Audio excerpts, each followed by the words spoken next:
carbohydrate insulin model of obesity, the underlying theory that ketogenic diets have some sort of metabolic advantage has been experimentally falsified. The keto diet's proponents' own studies showed the exact opposite.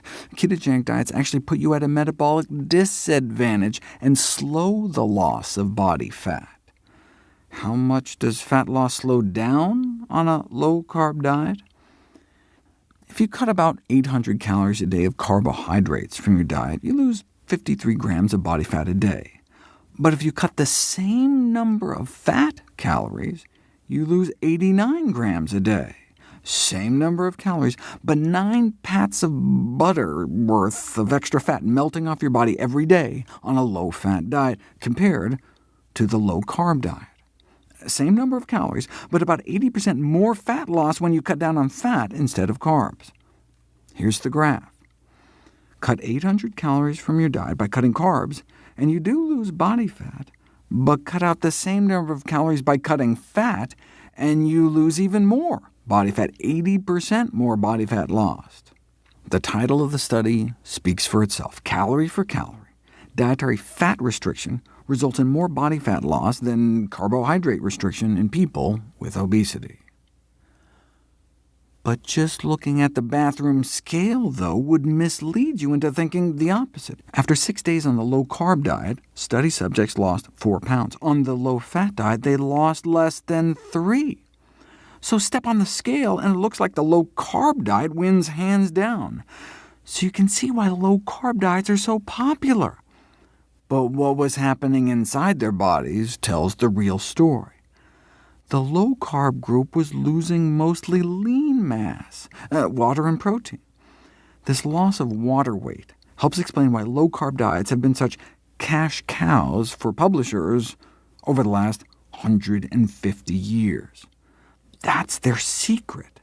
As one weight loss expert noted, rapid water loss is the $33 billion diet gimmick. When you eat carbohydrates, your body bulks your muscles up with glycogen for quick energy. Eat a high-carbohydrate diet for 3 days, and you may add about 3 pounds of muscle mass onto your arms and legs. Those glycogen stores drain away, though, on a low-carb diet and pull water out with it. And the ketones also need to be flushed out of the kidneys, pulling out even more water. On the scale, that can manifest as 4 more pounds coming off within 10 days, but that all can be accounted for in water loss. The bottom line, keto diets just don't hold water.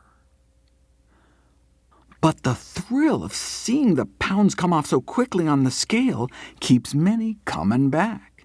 When the diet fails, the dieters often blame themselves. But the intoxication of that initial rapid weight loss may tempt them back, like getting drunk again after forgetting how terrible the last hangover was.